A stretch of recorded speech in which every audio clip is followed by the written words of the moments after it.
Salam, axşamınız xeyir. Bu gün Lav Akademinin növbəti vebinarıdır. Təlimçimiz Lalə Məmmədusayeva, mövzu isə depressiya və təşviş pozuntusunu erkən tanımaqdır. Buradasınız Lalə xanım, sözü verirəm. Salam, axşamınız xeyir. Salamlayıram hər kəsi. Axşamınız xeyir. Çox sağ olun, təşəkkür edirəm dəvətiniz üçün. Buyurun, xoşdur. Mən təşəkkür edirəm. Mövzu üzərindən başlayayım mən yavaş-yavaş. Yəqin ki, hamı buradadır, başlaya bilərəm, yəqin ki. Başlayın, bəli, yavaş-yavaş hamı gəlir. Rekord onsuz olunur, paylaşılacaq. Aha, lap yaxşı. Deməli, bizim mövzumuz depressiya, anksiyete, erkən təşxis və müdaxilə yollarıdır. Daha çox müəllim, psixoloq əlaqələri və dəstəyi bu haqdadır, belə başa düşürəm.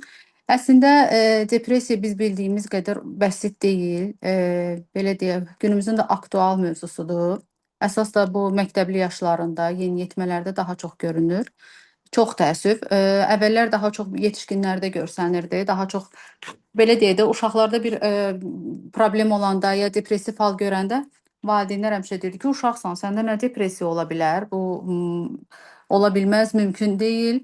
Nə bilim, hər şeyin var, hər ehtiyacın ödənir. Niyə narazısan? Narazılıq kimi, naz kimi qəbul olunurdu. Amma çox təəssüf bu depressiya bəzən ağır fəsadlara gətirib çıxardır. Əgər valideyn diqqətdə saxlamasa, məktəbdə müəllim diqqətdə saxlamasa, çox böyük fəsadlara gətirib çıxardır. Bir də belə bir şey var. Biz əslində depressiyanı biz elə bilirik ki, belə deyək də, içinə qapanmaq, ağlamaq, emosional tükənmə, sadəcə bunlar deyil. Bəzən biz əhvalımız kənardan yaxşı görünə bilər, pozitiv görünə bilər, öz işimizə davam eləyə bilərik, amma içimizdə çox ağır xroniki depressiyada yaşaya bilərik. Yəni bəzən qarışdırırıq da, yəni bu halları. Bir də ən çox belə bir şey var, belə bir vəziyyət var. Kədərlə depressiyanı qarışdırırlar. Bu uşaqlarda daha çox olur. Uşaqlar bəzən belə deyək də, məyus olurlar, istədikləri olmur və yaxud da ki, belə deyək, dərs yükü onların çox olur və yaxud da bullyingə məruz qalırlar. Bir çox hallarda kədərlənə bilərlər. Bu kədərlənmək belə deyək, ötüb keçici bir şeydir. Maksimum 1 gün, 2 gün çəkə bilər. Əhvalında dəyişkənlik ola bilər. Amma depressiya dediyimiz şey günlərlə, həftələrlə, aylarla da çəkə bilir. Bəzən illərlə depressiyada yaşayan insanlar var. Bu sadəcə yetişkinlərə aid deyil, uşaqlara da aiddir. Burada əsas diqqət müəllimin və valideynin üzərinə çox düşür. Müəllimin də üzərinə daha çox yük düşür. Artıq bilirik ki, dərs yükü əvvəlki kimi deyil. İndi dərs yükü həddindən çoxdur. Uşaqlar günün demək olar ki, yarısını məktəbdə keçirdirlər. Müəllim yanında olurlar. Yəni bu danılmaz faktdır. Və yaxud da gözəl məktəblər olur. Saat 6-7-yə kimi uşaqlar dərsdə olur. Daha çox yəni müəllimlə ünsiyyətləri daha çox olur və belə deyək, sosial ortamda bu vəziyyəti müşahidə eləmək daha asandır, nəinki evdə. Müəllimin müşahidəsi necə ola bilər? Onu da qeyd edeyim ki, müəllim diaqnoz qoya bilməz. Sadəcə müşahidə eləyə bilər. Etiket də vura bilməz. Yəni yargılayıb mühakimə eləyə bilməz. Sadəcə müşahidə eləyib valideynə və ya məktəbin psixoloquna iradını bildirməlidir. Belə deyək, uşaq əgər içinə qapanırsa, yəni uşaqlardan asosiallığı varsa, uşaqlardan kənarda qalırsa, özünü ifadə eləməkdə çətinlik çəkirsə və yaxud aqressiv olursa və yaxud da ki, dərsə marağı azalırsa, bir əşya ilə uzun müddət oynayırsa, burada artıq uşaqda problemin olduğunu bilmək olar.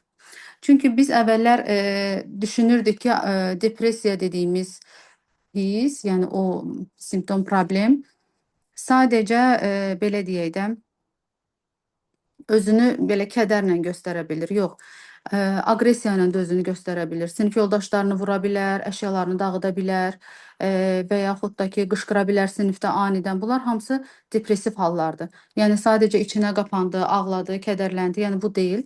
Aqressiv şəkildə də özünü göstərə bilir ki, bir çox indi davranış pozuntusu kimi etiket vururuq. Əslində tam diaqnoz qoymadan, amma bunun altında depressiv hallar da ola bilər və yaxud da anksiyetə də ola bilər, hansı ki, həyəcan təşviş pozuntusu. Çünki uşaq o qədər belə deyək, narahat olur ki, anksiyetesi yüksəlir, özünü ifadə eləyə bilmir və o hissi bədənindən çıxartmaq üçün mütləq ki, belə deyib, hansısa bir davranış eləməlidir, özündən asılı olmadan. Bu da, yenə deyirəm, aqressiv davranışlar ola bilər. Müəllim daha çox belə bir şey deyim, mən yetişkinlərdən daha çox seminarlarımda yeniyetmələr daha çox olur və məktəb yaşlı uşaqlar daha çox olur və sizə bir nümunə gətirmək istəyirəm. Bizim hardasa bir səhv eləmirəmsə keçən il idi, bir kollecdə seminarımız var idi və bizi dəvət eləmişdilər kollecdən. Mənim seminarım idi. Uşaqlarla belə sadəcə diskussiya eləmək istədik. Bir də sadəcə açıq suallar qoymuşduq. Kimin ürəyi nə istəyir, sual verə bilərdi.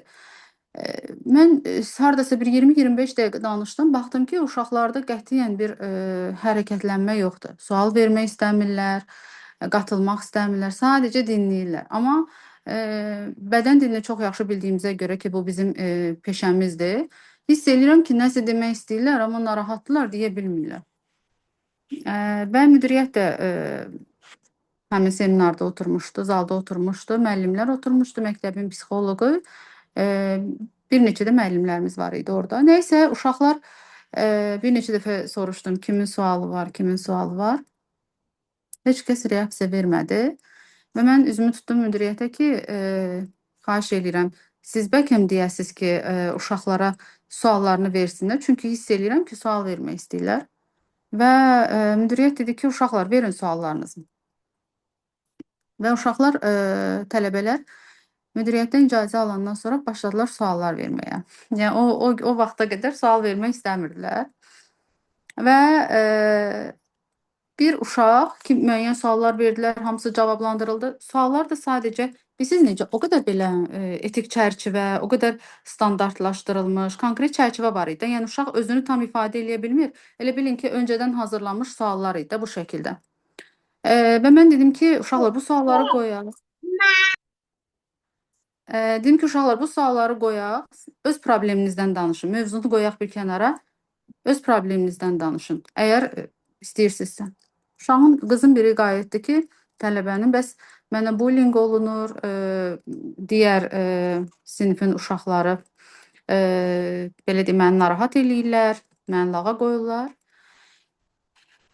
Uşaq fikrini ifadə elədi və çox təəssüf müdiriyyətdə ona irad gəldi seminarın daxilində. İrad gəldi ki, sən bizim məktəbi pisləyirsən, sən bizim kolleci pisləyirsən, sən bizim gələn qonağın zehnində bir fikir formalaşdırırsan ki, biz sizə diqqət yetirmirik falan filan bir çox sözlər. Nəysə, nəyi demək istəyirəm? Bəzən belə deyək, uşaqlara biz o şəraiti yaratmırıq. Yəni bunu etiraf eləyək ki, bəzi mühitlərdə bu uşaqlara o şərait yaradılmır ki, uşaq özünü rahat şəkildə ifadə eləsin, sərbəst şəkildə fikirlərini bildirsin. Və sərbəst şəkildə özünü ifadə edə bilməyən uşaq ilk tanışdığı sosial mühit məktəbdir.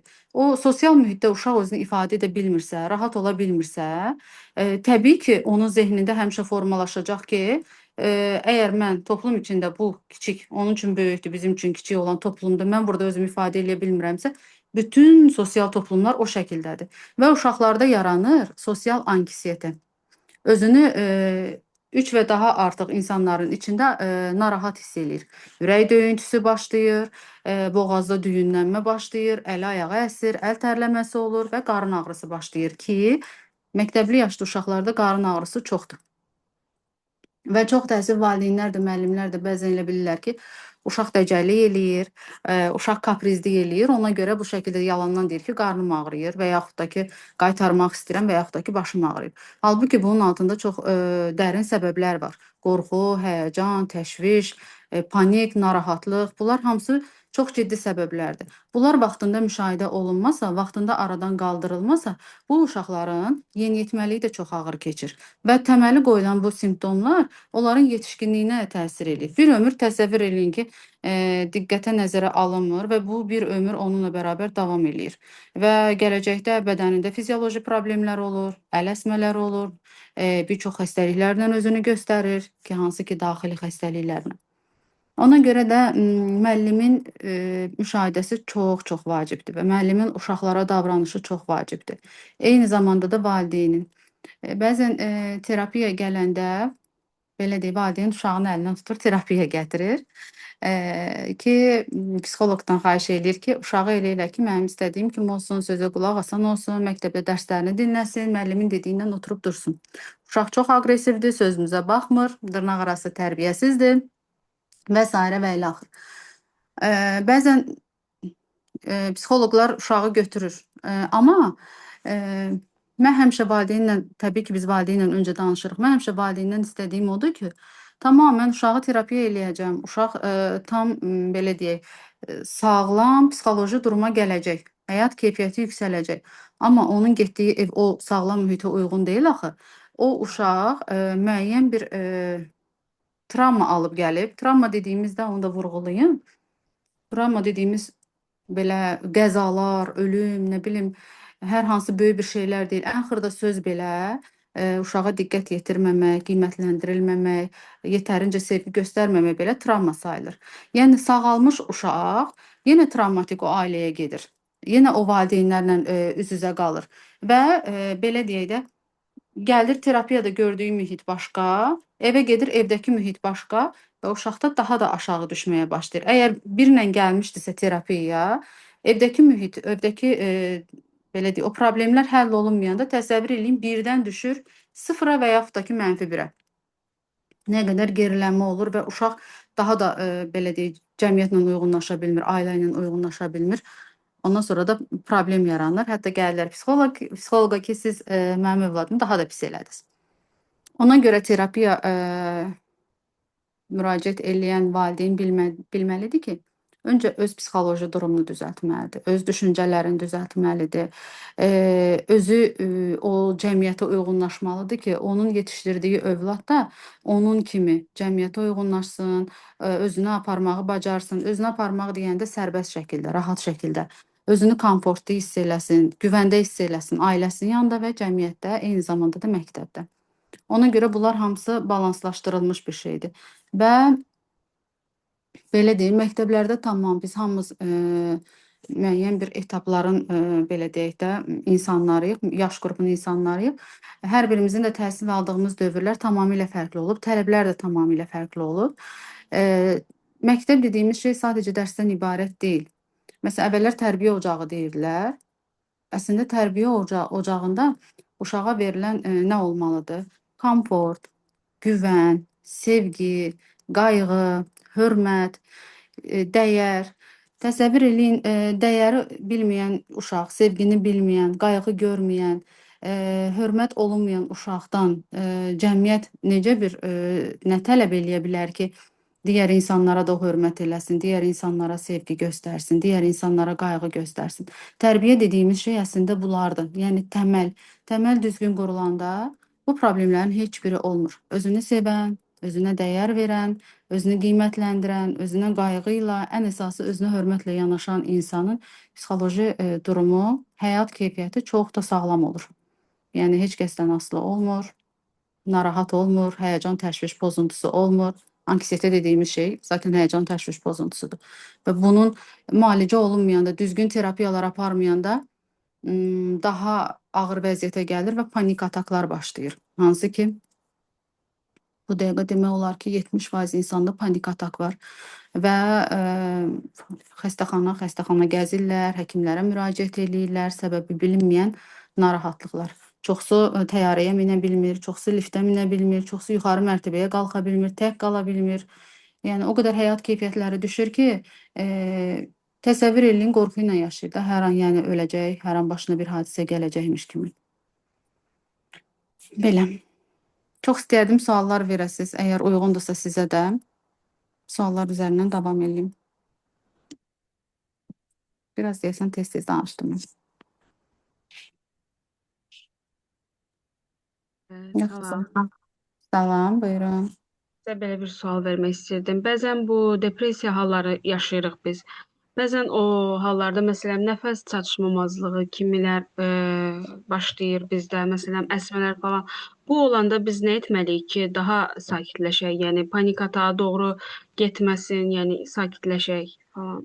Ha, depressiya dediyimiz şey eyni anksiyete kimi özünü əlamətlərlə göstərə bilir. Göz qaraltısı olur, ələsmə olur. Əslində elə bil ki, depressiya olduğumuz vaxtı biz hiss eləmirik. Bundan keçir anksiyetəyə. Çünki depressiyada oluruq, qorxularımız artır və bu bizdə anksiyete yaradır. Bunun üçün nə edirik? Biz təsəvvür edin, o hal gəldiyində biz o anki vəziyyətdən uzaqlaşırıq. Yəni zaman, məkan, yəni oradan uzaqlaşırıq və özümüzü güvəndə hiss eləmirik. Sadəcə güvəndə hiss eləməyimiz üçün nə etməliyik? Anda qalmaq. Bir əşya tapmalıyıq o an. Heç nə yox, nə bilim qolumuzdan bir saat, nə bilim əlimizdə olan üzük, bir əşya, xırda bir əşya. Götürüb o an onu analiz eləməliyik ki, bizi anda saxlasın. Və yaxud da ki, əlimizdə heç nə yoxdur, kənardan bir əşyanı gözünüzün önündə müşahidə eləyin. Rəngini, formasını, toxunun, isti, soyuq. Yəni bu şəkildə siz anda qala bilərsiniz. Ayağınızı sağlam yerə basın, bərk yerə basın. Güvəndə olduğunuzu hiss eləyin. Mən güvəndəyəm, hər şey qaydasındadır. İndi keçib gedəcək, ölmürəm, heç bir problem yoxdur. Bu şəkildə özünüzü belə deyək də hiss eləməyə çalışın. Çünki bağlantı qopduğuna görə bizdə də problemlər yaranır. Və yaxud da özünüz öz əlinizi tutun. Mən güvəndəyəm. Qorxulacaq heç bir şey yoxdur. Hal-hazırda burdayam. Yanımda bu əşya var, ağac var, nə bilim, telefon var, kompüter var. Mən bunları görürəm, rəngləri budur. Bu şəkildə anda qalmağa çalışın. Oldu. Çox sağ olun. Təşəkkürlər. Bəyəm. Var yenə sual. Hı -hı. Mənim oğlum yayda məktəbi bitirdi. Son zəngin atası imkan vermədi. Mən gedim uşaqla və bu oğlunda çox pis travma yaradıb. Təsəvvür edin, hər kəsin yaxın yanında olarkən o tək qalıb. Hı -hı. Aha. Bilirsiniz, əslində biz uşaqlarımızı hər vəziyyətə, hər şəraitə uyğunlaşdırmalıyıq. Çünki biz davamlı onların yanında olacağıq deyə bir düşüncə doğru deyil. Çünki elə bir dövrdür ki, əvvəllər məsəl üçün insanların bəlkə də boş zamanı çox ola bilərdi, deyə bilmərəm, amma hal-hazırdakı vəziyyət, şərait onu tələb eləyir ki, yəni boş zaman yoxdur heç kəsdə. Hamı nə iləsə məşğuldur. Təbii ki, gələcəyi üçün, öz şəraiti üçün və yaxud da nə üçünsə. Ona görə biz uşaqlarımızı mühitə uyğun formalaşdırmalıyıq. Özümüzə bağımlı, özümüzdən asılı yox. Uşağa izah eləməliyik. Tamam, bugün sənin tədbirin var. Mən mənəvi olaraq sənin yanındayam. Gəlməyə də bilərəm. Çünki o imkan hamımızın əlimizdə olmaya bilir bəzən işdən dolayı, ailəmizdən dolayı orada iştirak eləyə bilmirik. Bu belə deyək də, uşağa bizim uşaqlıqdan ötürə biləcəyimiz bir düşüncədir. Mən səninlə mənəvi olaraq yanındayam, izləyirəm, səndən qürur duyuram. Gələndə sən bunu mənlə paylaşarsan, biz bunu bir yerdə müzakirə eləyərik. Və uşağı belə deyək, öz ayaqları üstündə durmağı, özünə güvəni artırmağı öyrətmək lazımdır. Əgər o onda travma kimi qalıbsa, o vəziyyəti ona izah eləmək lazımdır. Bu məndən asılı olan bir vəziyyət deyildi. Mən sənin yanında olmaq istəyirdim, sənə dəstək olmaq istəyirdim. Mən səndən həmişə qürur duyuram. Belə mən sənə güvənirəm. Sən hər şeyin öhdəsindən gələ bilərsən.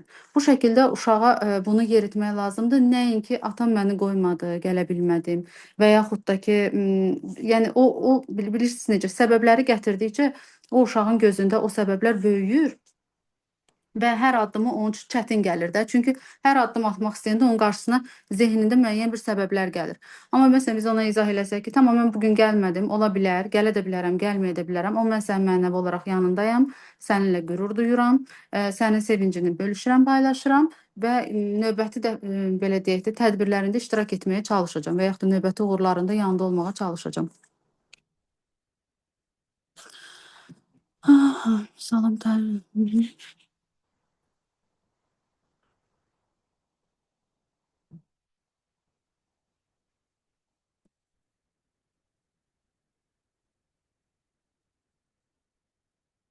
Bilirsiniz, orada travma sizin gəlməməyiniz deyil. Zaten uşaqla atanın arasında bir narahatlıq var. Yəni onların arasında bir uyğunsuzluq var, problem var. Yəni o sizin gəlməməyiniz o problemdən qaynaqlandığını bilir və ona o problem yük kimi gəlir. Ona görə travma kimi məsəl üçün zehnində formalaşır. Bir başqa bir hadisə olsaydı, yenə onun zehnində o travma kimi formalaşacaqdı. O sizin gəlib gəlməməyinizdən deyil, ata ilə olan bağlantısının qopuğu olmağı və yaxud da ata ilə olan bağlantısında problem olmağıdır. Sonra suallar var idi. Bilirsiniz, bəzən uşaqlar və yaxud da bu böyüklərdə də olur da, tək uşaqlarda, yeniyetmələrdə deyil. Bizim həddindən çox ağır depressiv halımız ola bilər. Yəni o an özümüzü pis hiss eləyə bilərik. O an yox, ümumiyyətlə uzun müddət özümüzü pis hiss eləyə bilərik. Amma kənara özümüzü çox xoşbəxt kimi göstərmək ehtiyacı duyuruq. Çünki insanlara qarşı o qədər fədakar olmuşuq ki, və yaxud da ki, özümüzə o qədər qurban vermişik, həmişə güclü göstərmişik. Ona görə biz elə fikirləşirik ki, pis olduğunu, kədərli olduğunu göstərsə gücsüz görsənəcək, zəif görsənəcək. Ona görə depressiyada olan bir çox insanlar özünü belə deyək, daha şən, daha pozitiv göstərmək istəyir. Həddindən çox pozitiv, həddindən çox şən göstərməyə çalışır. Beynimizin belə bir özəlliyi var. Biz beynimizə var olan duyğunu inkar eləyib başqa bir duyğu verəndə, artıq beyin bunu qəbul eləməyə çalışmır. Yəni qəbul eləmək istəmir və bizdə bədənimizdə bir çox fəsadlar ortaya çıxır. Və yaxud da bastırılmış duyğular bizdə bir çox belə deyək də neqativ davranışlara aparıb çıxarda bilər. Ona görə biz çalışıb var olan duyğunu qəbul eləməliyik. Beynimiz zaten xəyaldan gerçəyi ayırd eləyə bilmir. Biz də onu aldadanda artıq fəsadları daha ağır olur. İndi demək istəmirəm fəsadları nə ola bilər? Daha ağır fəsadlar ola bilər. Ona görə var olan duyğunu o an sadəcə 30 saniyə, 60 saniyə özünüzə zaman verin. Tamam, mənim duyğum indi budur, özümü yaxşı hiss eləmirəm, amma bunun üçün özümə zaman verirəm. Əgər tədbirdir, əgər hansısa bir işi varsa, özümə zaman verirəm. 2 saat, 3 saat bu tədbirim bitsin, mən evə gedib onu yaşayacağam və onunla üzləşəcəm. Yəni var olan duyğunu qətiyyən inkar etmək olmaz. Çünki başqa cür fəsadlarla üzə çıxa bilir.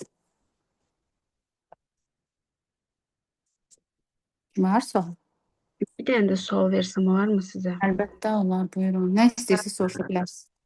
Bir də bəzən elə hallar baş verir ki, biz bəzən duyğularımızı çölə verə bilmirik də. Onu bastırdıqca, yəni içimizə saxlayırıq. Ondan sonra o bizdə bəzən ürəyə getmə kimi göstərə bilir, bəzən şeydir. Bunu bəs necə edək ki, biz bu duyğularımızı içəri çox da sıxmayaq da? Hı Nə -hı. edə bilərik? İnsan öncə özünlə üzləşməlidir. Necə? Biz bizdən o qədər ki, uşaqlıqda tələb eləyiblər. Ağlama, yekə uşaqsan, heç sənə ağlamaq yaraşır. Məsəl üçün tutalım, istəmədiyimiz bir duyğunu bizdən tələb eləyiblər. Filan kəs yanındasan, gülümsə ona, gül. O var olan duyğularımızı o qədər biz belə deyək, gizlətməyə çalışmışıq və ya fərqli göstərməyə çalışmışıq ki, bu beynimizdə artıq kodlanıb da. Bu şema inanclar deyirlər, inanca görə kodlanıb. Məsələn, biz deyirik ki, məsələn, mən cəmaatın içində ağlasam mənə nə deyərlər? Deyərlər, ayıb deyə buna bax, nə bilim, yekə qadındır, yekə kişidir, nə bilim, bu ağlayır və yaxud da nəysə. O qədər o bizdə bu neqativ düşüncə kodlanıb ki, biz duyğularımızı üzə verə bilmirik. Baxın, bastırılmış hər bir duyğu bədəndə müəyyən bir problem yaradır. Fizioloji, belə deyək, sonra xəstəliklərlə özünü göstərir, somatik xəstəliklərlə. İndi bilirsiniz ki, çox-çox yayılıb bədxassəli şişlər. Hamısı o qədər ki, biz duyğularımızı gizlədirik, daxildə çəkirik, üzləşmirik onlarla və yaxud da ki, panik ataklar və yaxud da ki, ürək getməsi, bir çox səbəblər, dəridə səpgilər olur, yanmalar olur, dəri yanmaları falan. Bunlar hamısı o duyğularımızı içə atdıqca bədənimizdə müəyyən bir fəsadlarla özünü göstərir. Ona görə nə edirik? Tamam, mən bu gün üzgünəm, kədərliyəm və yaxud da xoşbəxtəm. Bəzən xoşbəxtliyimizi belə doya-doya yaşaya bilmirik. Üzgünəm, kədərliyəm, xoşbəxtəm. Bunu yaşamaq mənim haqqımdır.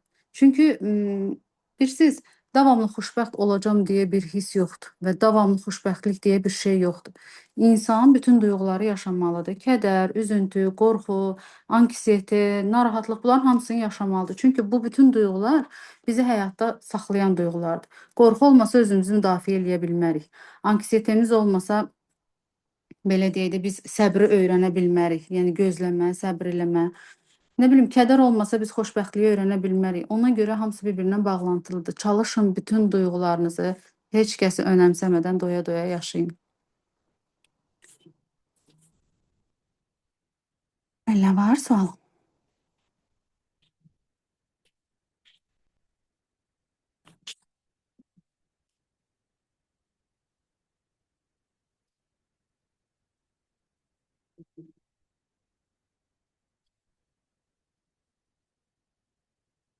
Sual yoxdur.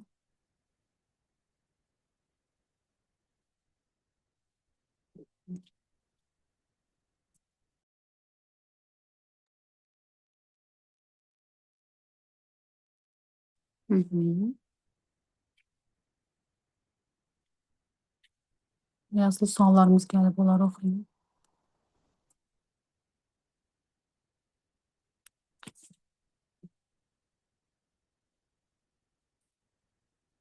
Baxın, uşağın özünü ifadə eləyə bilməməsi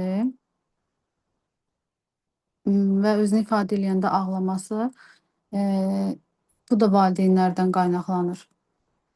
Uşaqlar yetərincə dinlənilməyəndə, yetərincə görülməyəndə, yetərincə qiymətləndirilməyəndə və uşağın üstündə həddindən çox baskı olanda və dominant ailə, konservativ ailə olanda biz fərqində olmadan uşaqlara baskı eləmiş oluruq və onlar qorxularından duyğularını gizlədirlər. Və yaxud da ki, əgər ailədə uşaq daha çox kimlə zaman keçirir, daha çox anaya bağlı olur da, ana ilə uşağın arasında qırılmayan bir bağ var. Və uşağa bağlı olduğuna görə, ana ilə uşağın arasında bağ olduğuna görə, ana əgər ailədə özünü sərbəst ifadə edə bilmirsə, fikrini deyə bilmirsə və yaxud da özünü güvəndə hiss eləyə bilmirsə, bu da uşağa təsir eləyir. Baxın, belə bir şey var. Uşaqlara biz hər şey deyə bilərik, məsləhət verə bilərik, yol göstərə bilərik, amma bu uşaqların zehnində o qədər də qalmır. Uşaqlar daha çox gördüklərini davranışlarına köçürdürlər. Yəni onlar təqlidlə öyrənir, müşahidə ilə öyrənir. O valideynlər evdə necədirsə, bir-birlərinə qarşı davranışları necədirsə, uşaq da onu kopyalayır. Və yaxud da ananın hissləri, daha çox ananın hisslərinə görə davranır uşaqlar.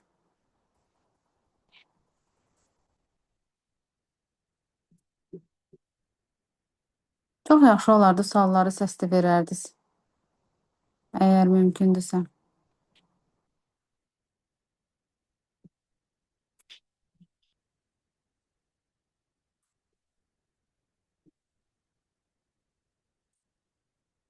Var sual?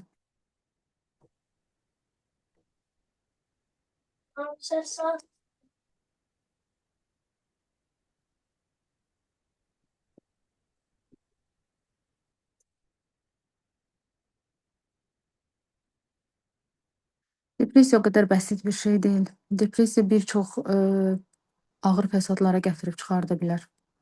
Ona görə zamanında müdaxilə eləmək lazımdır. Zamanında psixoloqa müraciət eləmək lazımdır. Və psixoloq yaxşı araşdırılmalıdır. Bəzən o depressiyanı artırıb daha da çətin vəziyyətə sala bilər. Anksiyete, bəzən psixoloq onu daha da artıra bilər. Ona görə mütləqdir ki, psixoloqun belə deyək, peşəkarlığı araşdırılsın. Nə gözəl, kinoya getmişdiniz, doyunca gülmüsünüz. Əla.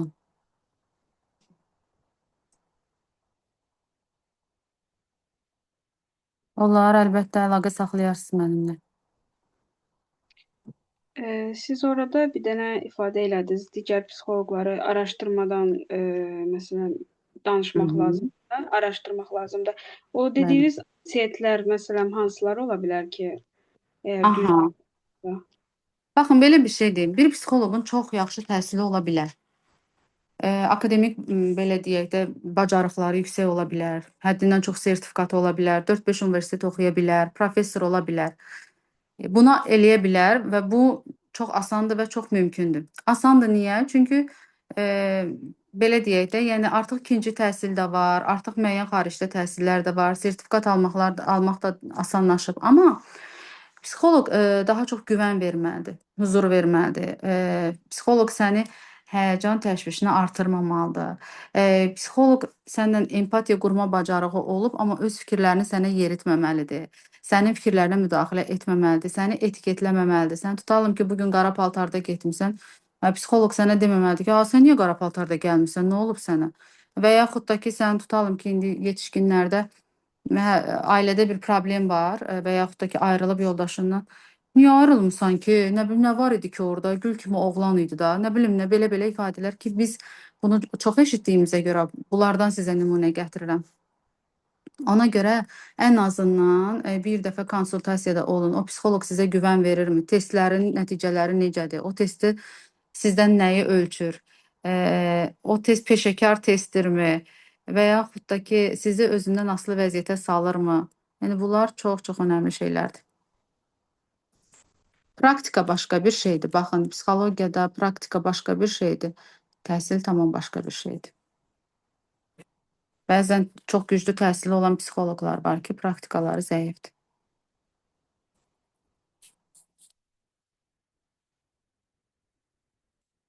Etiketləməməlidir, mühakimə eləməməlidir, sizi günahlandırmamalıdır.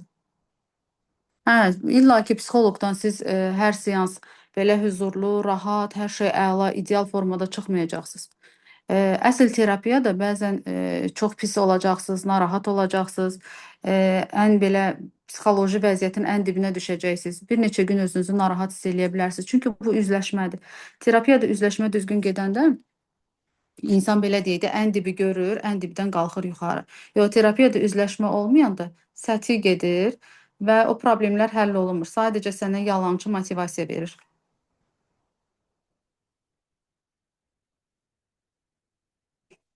Var suallarınız? İstədiyiniz sualı verə bilərsiniz, narahat olmayın, cavablandıracağam. Baxın, burada suallar gəlir. Anamı qınayıram ailədəki vəziyyətlə bağlı, uşaqlığımla bağlı. Bilirəm ki, bu mənim bütün həyatıma təsir edir. Necə qurtula bilərəm?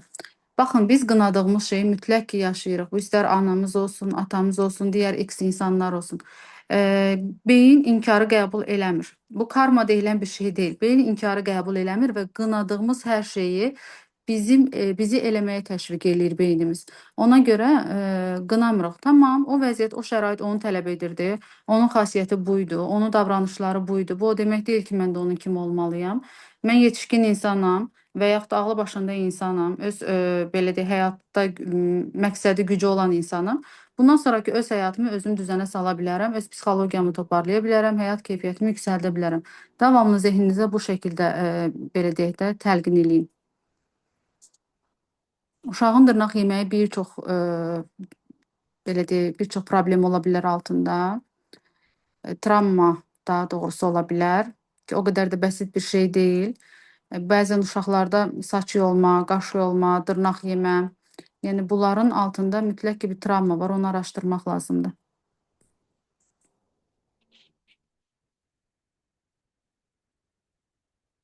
Elə bir şey mümkündürmü uşaqlığa gedib o hissləri yaşamaq, həmin travmanı atlatmaq olurmu? Uşaqlığa gedib o hissləri yaşamaq, bəzən texnikalar var ki, uşaqlığa apara bilərsiniz, amma zaten terapiya da elə bir şeydir ki, uşaqlığa getmək deyil də o hissləri yenidən yaşaya bilərik. Zaten o hisslər bizdə ölmədiyinə görə, hər hansı bir ona bənzər hadisədə bizdə o tetiklənir və o hisslər yenidən qayıda bilir. Zaten travma da budur. Hisslər neytrallaşmır, gördüyümüz şeylər neytrallaşmır və ona oxşar hadisələr olduqca bizdə tetiklənir və bədənimizdə narahatlıqlar yaranır. Terapiyanın əsas məqsədlərindən biri də bizim o travmaları neytrallaşdırmaq ki, onun kimi hadisələr görəndə biz ona neytral yanaşaq, bizdə heç bir əks təsir göstərməsin.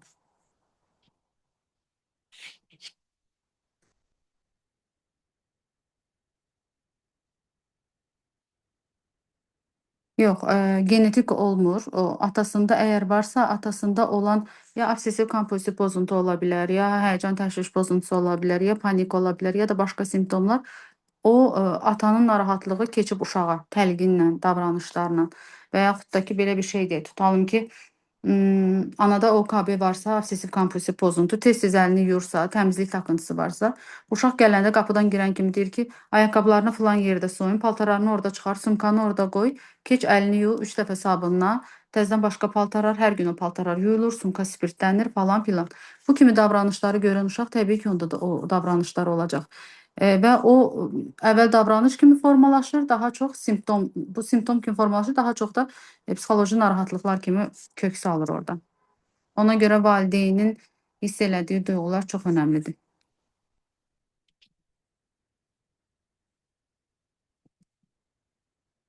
Pis vərdişlər, misal içki, siqaret, qumar, əsasən depressiya sonrası yaranır. Yox, sadəcə depressiyadan qaynaqlanmır. Bir çox səbəbləri ola bilər, amma belə deyək də, içki, qumar, həzz verən, adrenalin verən hisslər diqqət təskili hiperaktivlik sindromu olan insanlarda da ola bilir. Yəni onlar da həzzə odaqlı ola bilirlər. Çünki aşırı dopaminə ehtiyac olduğuna görə həzz verən nə varsa onlar üçün maraqlı gəlir. Yəni sadəcə travma ilə bağlı deyil.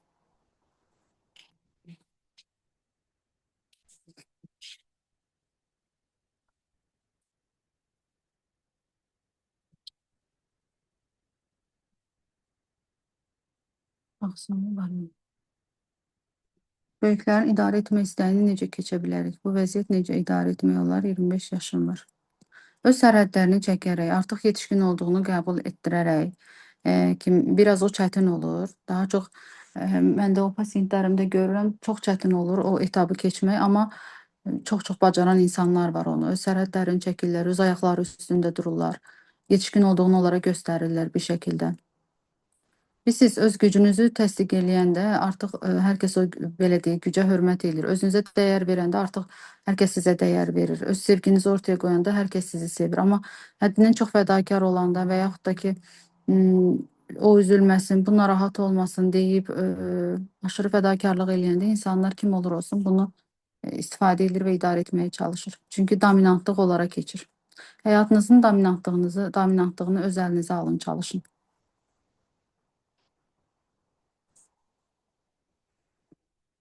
Elə. Bəzən depressiya belə hallara gəlib çıxardır ki, yəni artıq daha ciddi olan yollara.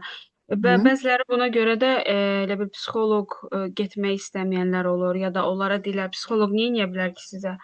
Elə olanda bəs bu insanları biz necə köməkli göstərə bilərik ki, bu getsin, yəni desin ki, yəni bu psixoloq bir yol göstərə bilər. Bilirsən necədir orada? Aha. Mənim bir çox pasiyentim olub. Bir çox deyəndə hardasa bu 6 ildə 4, 5 bəlkə də biraz da çox pasiyentim olub ki, sırf o siz dediyiniz düşüncə ilə o terapiya müddətində fərqində olmuşam ki, bu düşüncəsi var onun. Ailə heç bilməyib onu. Çünki gizlin gedən bir şey olub. Eləsi də olub ki, ailənin mənə bildirdiyi bir şey olub. Siz onlara o qədər diqqətlə, ehtiyatla yanaşmaq lazımdır ki, o səs tonumuz belə onları təşviq eləyə bilər. Və yaxud da səs tonunuz belə onları geri döndərə bilər. Baxın, orada ən önəmli şey bəzilərinə diqqət çəkmək üçün olur. Bəzən tükənmişlik sindromu olur. Bəziləri kimsə cəzalandırmaq üçün olur. Yəni altında yatan birinci səbəbi bilmək lazımdır. O səbəbi də necə bilirik? Baş verən vəziyyət ki var, belə deyək, hadisələr ki, o insanı ora gətirib çıxardan, onu daha yaxşı valideyn bilir də. Onu müşahidə eləmək lazımdır və onun üzərindən terapiyanı aparmaq lazımdır. Bilirsiniz, belə bir şey var da.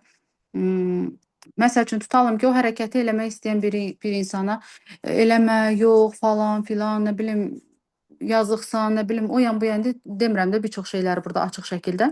O ona daha çox təşviq olunacaq. Əgər diqqət çəkmək istəyirsə, görür ki, ha bununla diqqət çəkdi özünə, gerisini düşünmür də, affekt vəziyyəti.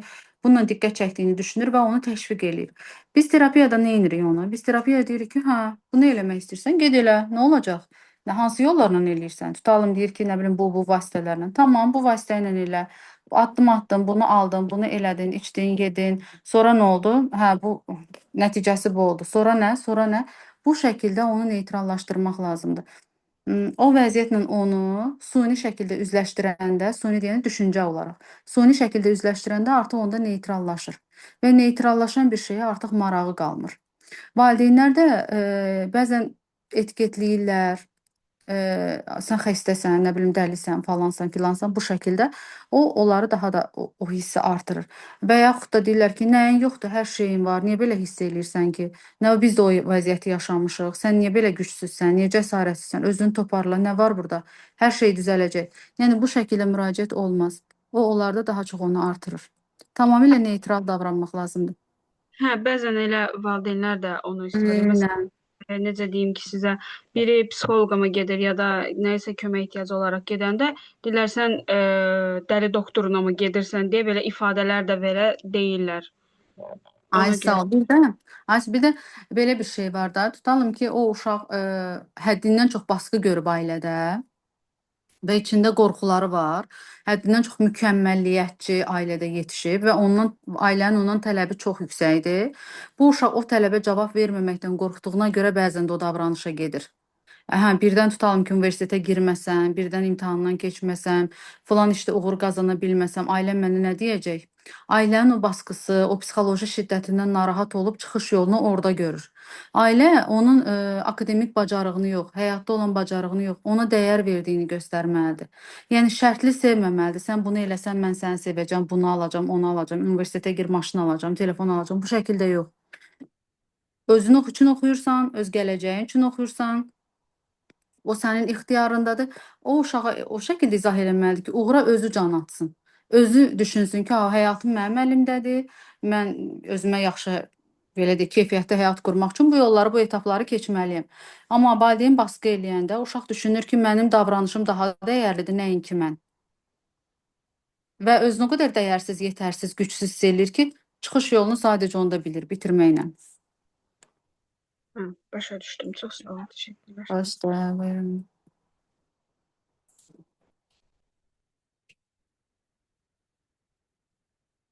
Var suallarınız mı çox görək? Salam, hər vaxtınız xeyir. Oğlum 5-ci sinifdən başqa sinifə keçdi. Artıq 9-cu sinifdə oxuyur. Sinifdə heç bir uşaqla ünsiyyət qura bilmir. Heç kəslə danışmır, nə etmək olar? Məsləhət verə bilərsiniz, zəhmət olmasa.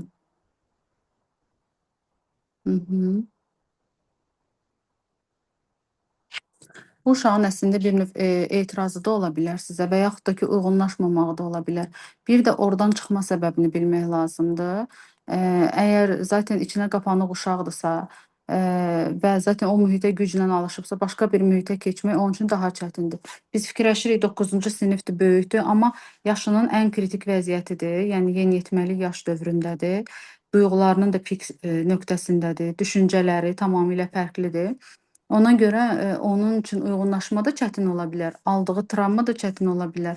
Bəzən o mühitə uyğunlaşmamağı özü istəmir. Yəni özünü məcbur eləyir ki, əslində bəlkə də könlündən keçir o uşaqlarla ünsiyyət qursun. Amma bir növ etirazını bildirmək üçün o uşaqlarla ünsiyyətə də keçmir ki, yəni mən sizə qarşı belə çıxıram. Siz mənim istədiyimi eləmədiniz, mən də sizə qarşı belə çıxıram. O da ola bilər. Altında bir çox səbəb yata bilər. Bunu ancaq danışaraq həll eləyə bilərik. Ya məktəbin psixoloquna müraciət eləyin, danışsın, söhbət eləsin. Ya siz özünüz. Yəni uşaqla danışanda çalışın uşaqla belə deyək də göz hizası qurun. Yəni özünüzü ondan üstün göstərməyin. Eyni yaşda olduğunuzu təsəvvür eləyin, onu ona hiss elətdirin. Mən də bu etaplardan keçmişəm. Özünüzün uşaqlıq xatirələrinizdən danışın, sinifdə baş verən problemlərinizdən danışın. Biz valideynlər bəzən uşaqlarımızı elə göstəririk ki, güya biz idealıq, məktəbdə bizim heç bir problemimiz olmayıb, biz 2-3 falan almamışıq, biz nə bilim kimləsə dalaşmamışıq, müəllim bizi danlamayıb, müəllim bizi küncə qoymayıb. Özümüzü o qədər ideal göstəririk, uşaqdan da onu əslində olmayan şeyi tələb eləyirik. Uşaq siz özünü o qədər yetərsiz hiss eləyir ki, o depressiv hallar ola bilər və yaxud da akademik bacarıqlarında aşağı ola bilər, yetərsiz hiss eləyə bilər, dəyərsiz hiss eləyə bilər. Ona görə söhbət eləyəndə çalışıb göz hizası və onunla eyni səviyyədə olduğumuzu ona göstərməliyik. Yəni onlardan biri kimi özümüzü göstərməliyik. Mən sizə bir şey deyim, bilmirəm indi burada psixoloq var yoxsa yox, ya gələcəyin psixoloqu. Mən həmişə yeniyetmələrlə işləyəndə sizlə terapiyama hardan başlayıram? Yeniyetmələrə psixoloqa gəlmək yetişkinlər və uşaqlardan daha çətindir. Çünki o qədər eqoları yüksək olur, özlərini təsdiq eləyən vaxtları olur, özlərini güclü göstərməyə çalışırlar. Əgər onlar psixoloqa gəlirsə, artıq elə düşünürlər ki, bunlar bir dənə etiket vuruldu ki, hə, bu dəlidir, psixoloji problemi var, özünü gücsüz, zəif hiss eləyir. Mən onlarla çalışıram həmişə dost kimi. Tutalım ki, bir uşaq gəlir, deyirəm ki, məsələn, filan oyunu oynamırsan? Deyir, siz də bilirsiniz. Deyirəm, hə, bilirəm. Bəlkə də heç oynamamışam həyatı boyu, sadəcə adını eşitmişəm. Və yaxud da ki, nə bilim, onun yaşına uyğun bir şeylərdən nümunə gətirirəm. Oyunlardan, söhbətlərdən müzakirə edirik. Biz dostluğumuzu, ünsiyyətimizi, güvənimizi bu şəkildə qururuq. Yəni əgər indi gələcəkdə işləyəcəksiniz və yaxud da işləyirsinizsə, indi bilmirəm də. Yəni valideyn də belədir. Uşaqla onun səviyyəsində, yəni onun məntiqində, onun eqosuna uyğun olaraq danışanda onları ələ almaq daha asan olur. Hə, mən də elə bil psixologiya üzrə hazırlıq keçirəm, yəni o üzrə getmək yönəlirəm. Ona görə bəzən belə suallar vermək istəyirəm sizə. O bəzi hallarda biz deyirik ki, məsələn, ürək getmir, amma ürək döndükcə daha da çox artır. Elə bir də gəlib çatır ki, artıq elə bir hiss eləyirik ki, ağzımızdan bu dəqiqə çıxacaq. Onda o nətər ola bilər? Onu necə yoluna gətirmək olar? O zaman da əlini qoyur ürəyin üstünə. Çünki o anksiyetedən qaynaqlanır. Həyəcan təşviş pozuntusu o qədər yüksək olur. Bəlkə həm də uşaqlıqdan altdan yatan panik atak da var, onu bilmirik də. Biz o anı dəyərləndiririk, düzdür? Əlimizdə anamnez yoxdur. Sadəcə uşaq o an narahat olub, düzdür? Əlini qoyur ürəyin üstünə. Sadəcə iki əlindən baskı eləyir bu şəkildə.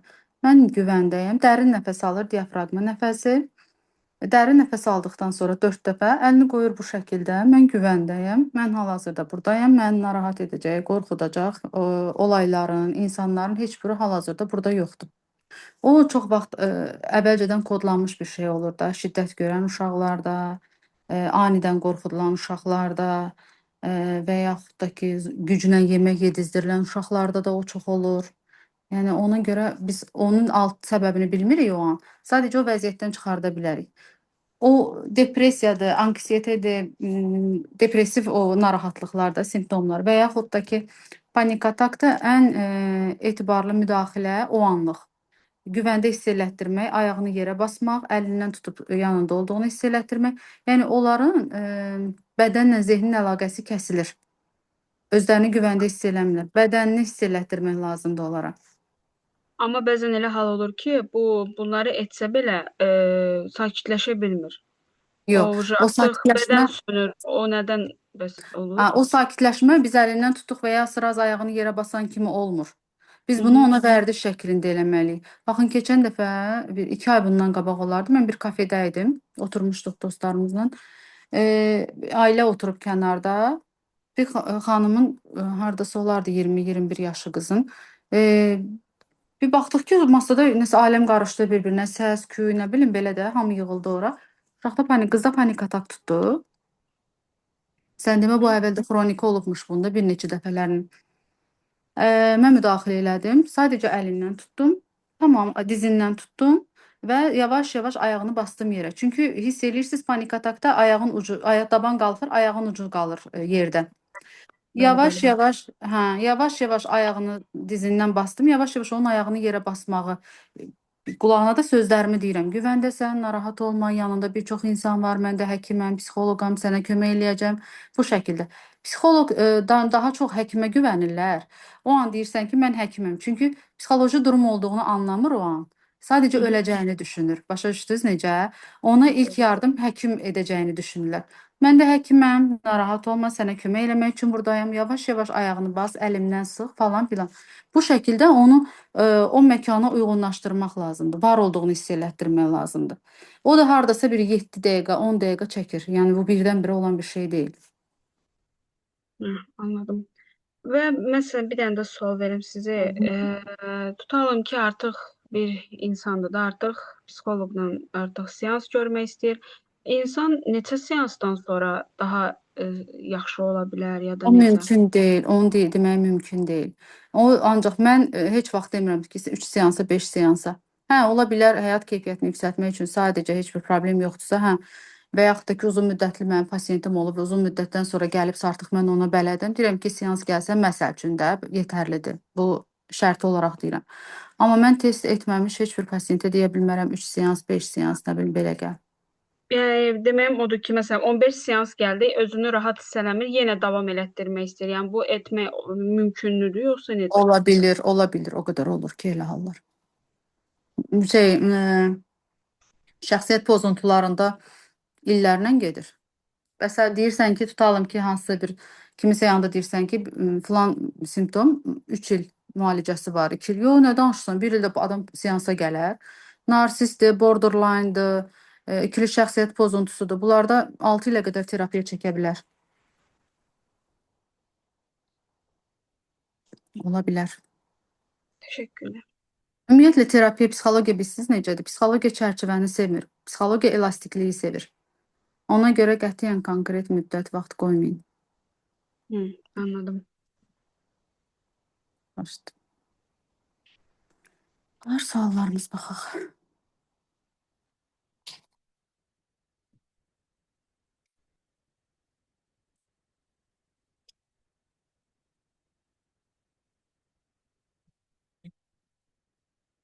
İtirmək qorxusu nədən var olur? Bildiyim qədər öz dəyər aşağı olanda, özünü layiq bilməyəndə baş verir. Mən oğlumu itirmək qorxusu ilə yaşayıram. Bilirəm ki, insan qorxduğu yerdən sınanır. Panik hesab düşünürəm uşaqlığımla bağlıdır. Birincisi bu şema düşüncələri qoyaq bir tərəfə. İnsan qorxduğundan sınanır, karma falan bunları hamısını qoyuruq bir kənara. Çünki bunlar bizim şüur altımızda o qədər kodlanır ki, bu bizim davranışlarımıza da təsir göstərir. Baxın belə bir şey deyəcəm. Əgər biz bağımlı şəxsiyyət isə, yəni uşaqlıqdan bağımlı olmuşuqsa, əşyalarımıza, oyuncağımıza, valideynimizə və yaxud da hansısa bir vərdişimizə bunu zamanla ötürürük ya övladımıza, ya həyatımızda olan insana, ya həyat yoldaşımıza ötürürük və yaxud da valideynimizə də bağımlılığımız qalır. Bağımlılıq olduğumuz zaman biz sərbəst şəkildə belə deyək, qurtula bilmirik də. Yəni o davamlı hər hərəkətimiz, hər arzularımız, hər hədəflərimiz, yəni hər bir şeyimiz o insandan asılı olur və bizim özəl şəxsi həyatımız olmur. Ona görə çalışmaq lazımdır. Birinci bağımlılıq. Bağımlılığı özümüzdən uzaqlaşdırırıq. Daha sonra biz öz həyatımıza davam edirik. Bu da bizdə öz-dəyər aşağı salır, öz-güvəni aşağı salır.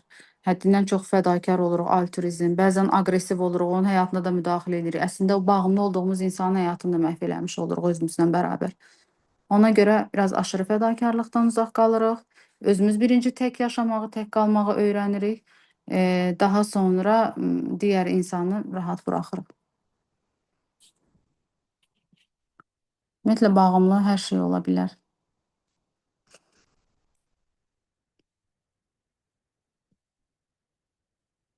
Bir də bilirsiniz, beynimizə hansı düşüncəni veririksə, bizi onu eləməyə təşviq edir. Çünki şüur altımız inkarı ayırd eləyə bilmir. Ona görə biz xəyalla gerçəyi də ayırd eləyə bilmir. Biz nə veririksə, bizi ona doğru aparır. Ona görə biz düşünürük ki, qorxduğumuz yerdən sınanırıq və yaxud da kiməsə pislik eləsək, başımıza gələcək falan filan. Güllə titizlik, təmizlik və yemə pozuntusu uşaqda nədən yaranır? Uşaqda heç bir meyvə tərəvəz yeməmək. Bu bizdən valideyndən ötürülən bir duyğudur. Uşaq nə qorxunu bilmir, nə təmizliyi bilmir, nə meyvəni yuyub yemək lazımdır, onu bilmir. Əlini 3 dəfə, 5 dəfə yumaq lazımdır, bunları bilmir. Bu valideyndən ötürülən bir şeylərdir. Əgər müəyyən bir yaşı varsa uşağın, travmadan da qaynaqlana bilər.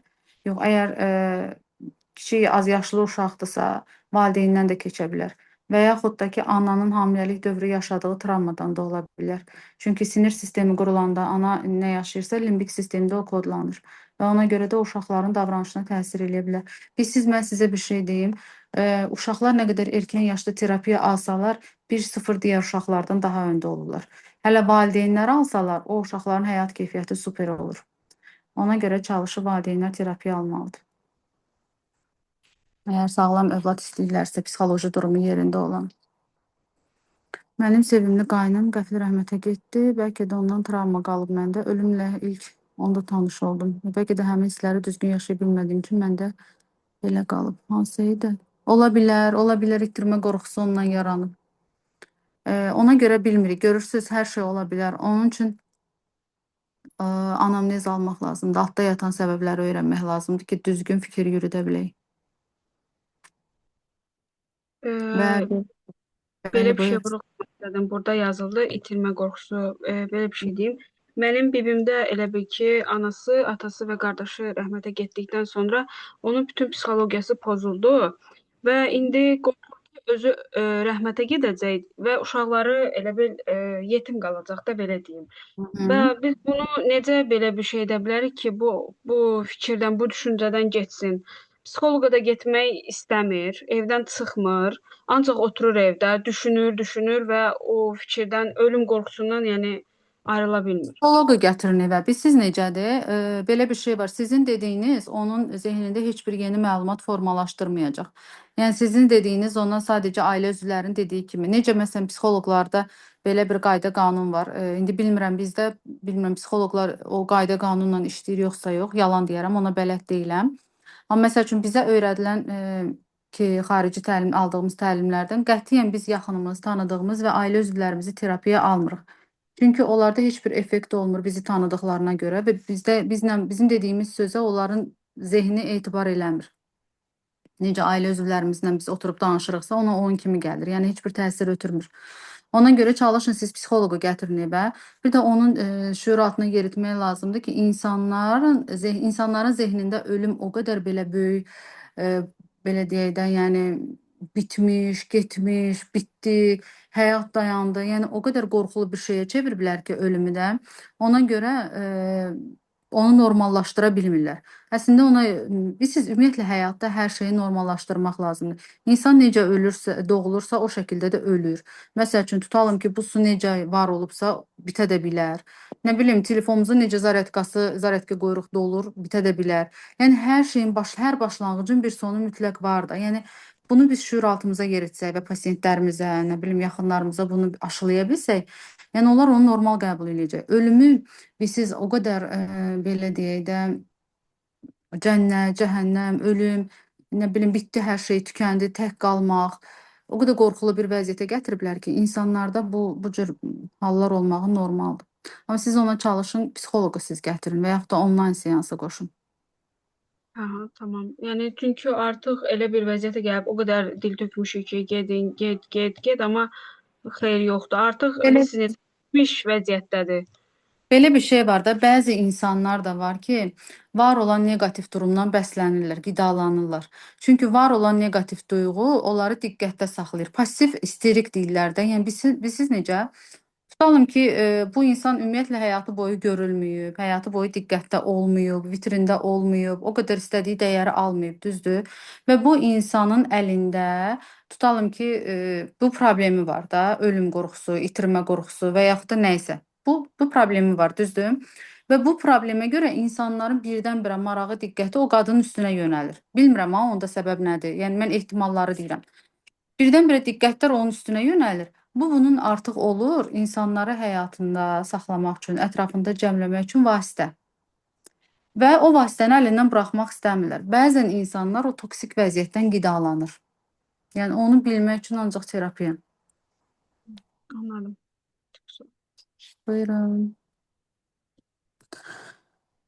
Baxaq nə var. Uşağım sinifdə şagirdlərlə ünsiyyət qurması üçün ona necə dəstək ola bilərəm? Çünki dərsə getmək istəmir, deyir bütün dərsi təkin. Bilirsiniz, uşağın sinifdə digər uşaqlarla ünsiyyət qurmaq üçün tək sizin deməyiniz yetərli deyil. Onu müəllim də onu aşılamalıdır. Uşaqlarla bir yerdə iş aparmalıdır. Bilirsiniz, mən 13 il məktəbdə müəllimə işləmişəm də. Və bir ibtidai sinif var idi, sinif müəlliməsi var idi. O sinifdə bilirsiniz də inklüziv təhsil var artıq. O sinifdə autizmli uşaq var idi. Rus sektorunun uşağı idi və autizmli uşaq var idi. Mən o qədər həssas, belə sevinclə baxırdım o sinifə, müəllimə ki, halal olsun o müəllim. Səhv eləmirəmsə indi rəhmətə gedib o. O autizm problemi olan uşağı siniflə o qədər uyğunlaşdırmışdı ki, yəni o uşaq sinifdə heç seçilmirdi digər uşaqlardan və o qədər onu mənimsəmişdilər, o qədər ona qayğı göstərirdilər, sevgi göstərirdilər. Uşaq o qədər özünü xoşbəxt hiss eləyirdi və digər uşaqlar.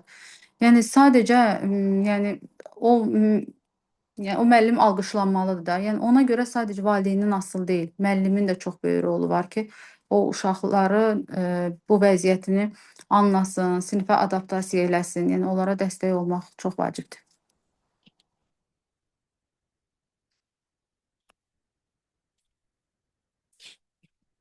Baxaq.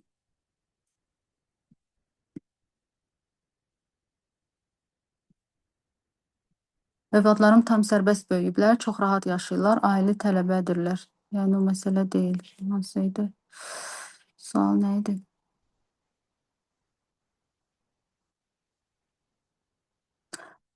Ona görə deyirəm ki, altda yatan səbəbi bilmirik. Bəzən övladlarımız sərbəst ola bilər. Biz düşünürük ki, onların gələcəyi üçün onlar uzaq qalmalıdır, amma duyğusal bağı biz bitirə bilmirik. Ən vacibi duyğusal bağdır. Onu yanımızda saxlayıb və yaxud da uzağa göndərməyimiz deyil. Ola bilər, siz rəhmətə gedənə görə də o da ola bilər. Ki, itirmə qorxunuz yaranıb ki, sevdiklərimi itirə bilərəm falan. Mən düşünürəm ki, bir insan nə qədər sertifikatı olur olsun, nə qədər təlimlərdə iştirak etsin, nə qədər yaxşı olur olsun. Yəni, əgər onun baza təhsili yoxdursa, hətta ortalaması yüksək olmasa və ya qırmızı diplomu olmasa da olar, lakin bakalavr diplomu mövcud deyilsə, bir sözlə onun psixoloq olmasını təsdiq edən sənəd olmayan birinin psixoloq kimi fəaliyyət göstərməsi düzgün deyil. Çünki hal-hazırda sosial şəbəkələrdə müəyyən bir müddət təlim alan, bir neçə sertifikat alan biri özünü psixoloq adlandırır. Əslində belə deyil. Əlbəttə belə deyil. Belə deyək, ali təhsil mütləq vacibdir, mütləq şərtdir. Çünki elə şeylər var ki, sadəcə praktika ilə olmur. Ona görə deyirəm ki, həm təlim, həm praktika ikisini eyni anda balanslaşdırmaq lazımdır. Çünki bir simptomla, bir diaqnozla gələn xəstəyə, pasiyentə əgər o DSM-ni bilməsə, xəstəliklər haqqında təsnifatı bilməsə necə diaqnoz qoyacaq? Salam, mənim sualımı çox xahiş edirəm. Mədə və ölüm qorxusu var. Hal-hazırda bayaqdan gəlib, elə zənn edirəm ki, öləcəm və mən hazırlaşmalıyam.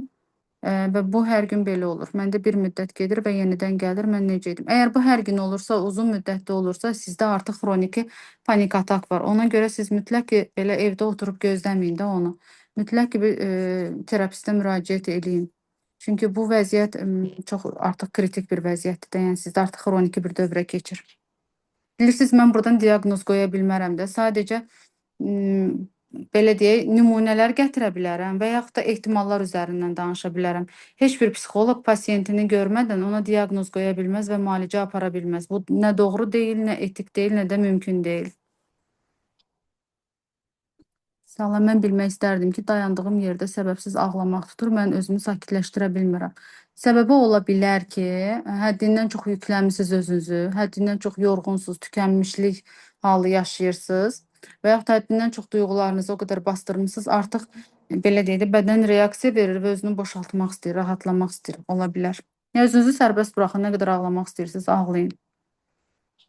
Psixiatra da getmişəm, müalicə dövrü yaxşı oldum, amma müalicə bitdi. Ara-ara yenə oluram. Şəxsi oldum, nə müəlliməsi olmuş? Tarix müəlliməsi olmuşam. İkinci təhsilimi almışam psixologiya, hal-hazırda da magistraturanı oxuyuram, klinik psixologiya. 6 ildir fəaliyyət göstərirəm və psixoloji mərkəzinin rəhbəriyəm. Zamanında uşaqlarla da məşğul olurdum, amma hal-hazırda yetişkinlərlə məşğulam. Bir çox seminarlarda iştirak eləmişəm, dövlət tədbirlərində olmuşam, yəni bu müddət ərzində. Bilirsiniz, əgər dərman müalicəsi almısınızsa, mən qətiyyən dərmanın əleyhinə deyiləm. Dərman psixoloqa köməkçi vasitələrdən biridir. Amma heç bir psixoloq sizə dərman yaza bilməz, resept də yaza bilməz. Buna ixtiyarı yoxdur. Və belə bir şey deyim, bir çox hallarda dərman biz əgər kökündən həll eləmiriksə, ağrı kəsici dərman atırıq haramızsa ağrıyır. O ağrı kəsici müddəti keçəndən sonra ağrı yenidən başlayır, əgər onu müalicə eləməmişiksə. Baxın, dərman müalicəsi də belədir. Ona görə psixiatr və psixoloq eyni anda işləməlidir ki, terapiya effektli olsun. Dərmanı atırsınız, amma fərqindəliyiniz olmursa, o yenidən tetiklənə bilər, yenidən baş qaldıra bilər.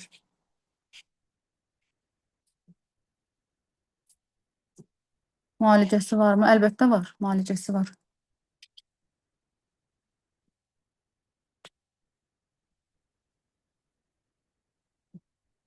Biz psixoloqlar ikinci təhsil kimi nə oxuya bilərik? Onu bilmirəm. Yəni, o mənim sahəmdə ixtisasıma aid deyil deyə yalan məlumat vermək istəmirəm. İndi psixoloqsuz ixtisasını dəyişmək istəyirsiniz də, elə başa düşdüm mən. Bir dənə söz soruşardım sizdən. Mən elə bil ki, hal-hazırda kollecdə oxuyuram və ikinci təhsilimi elə bil psixoloq olmaq istəyirəm də.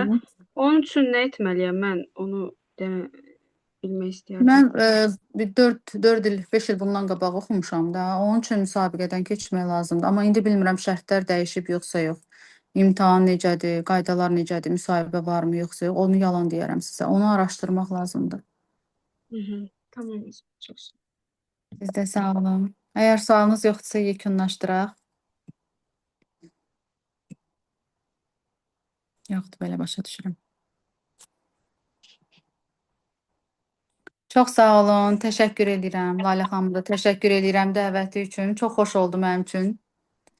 Belə deyək, gənclərlə seminarlarda çox oluram və mənim üçün çox zövq verici bir şeydir. Onlarla danışmaq, ümumiyyətlə insanlarla söhbət eləmək, faydalı olduğumu hiss eləmək mənim üçün çox xoşdur, çox yaxşı hiss edirəm özümü.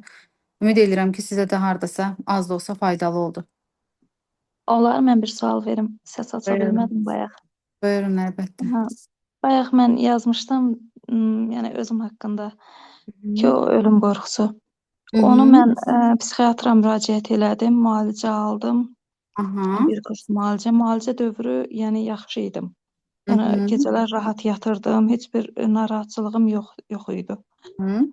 Bir müddət də sonra müalicədən bir müddət, yəni biraz keçəndən sonra da yaxşı oldum. Sonra yavaş-yavaş yenidən başladı o hallar məndə. Hı hı. Sonra bir müddət gedir, hardasa olar bir 10-15 gün, 20 gün, bəlkə də bir ay belə rahat oluram, deyirəm, "Ana, yaxşı da, düzəldim."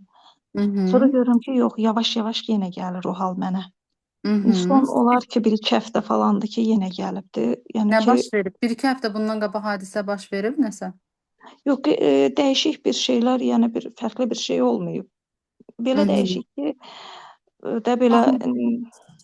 Belə necə deyim? sual verim də. O bloklanan dövrdə siz müalicə götürürsüz? Hansı ki deyirsiz, keçir, sonra təzədən gəlir. Yox, tək bir dəfə götürmüşəm müalicə. Aha. Biz siz xroniki panik atak olanda fasilə verir. Amma məsəl üçün ayda 2 dəfə tutursa, 3 dəfə tutursa, bəzən 4 dəfə, 5 dəfə tutursa, bu artıq belə deyək də kritik xroniki vəziyyətdir. Ona görə dərmanla bir yerdə psixoloq terapiyası da alsaz daha effektiv olacaq. Çünki altında onun yatan səbəb var, bir travma var da. Yəni o travma neytrallaşmasa, siz nə qədər dərman içsəz də müəyyən müddətdən sonra bu yenidən tetiklənəcək. Yenidən baş qaldıra biləcək də. Yəni bloklanır, təzədən aktivləşir, bloklanır, təzədən aktivləşir. Ən yaxşı odur ki, siz o altda yatan o səbəbi araşdırasınız, onunla üzləşəsiniz və onu neytrallaşdırasınız. Bunun üçün də ən yaxşı EMDR terapiyadır, brain spottingdir. Yəni bu ikisi çox güclü terapiyadır onun üçün. Aha, çox sağ olun. Buyurun, xoşdur. Bitirə bilərik deyə düşünürəm. Çox sağ olun, təşəkkür edirəm həm suallarınız üçün, həm dinlədiyiniz üçün. Mən təşəkkür edirəm Lalə xanım. Vaxt ayırdığınız üçün minnətdaram. Xoşdur, xoşdur. Sağ olun. Sağ olun, gecəniz xeyrə qalsın. Sağ olun.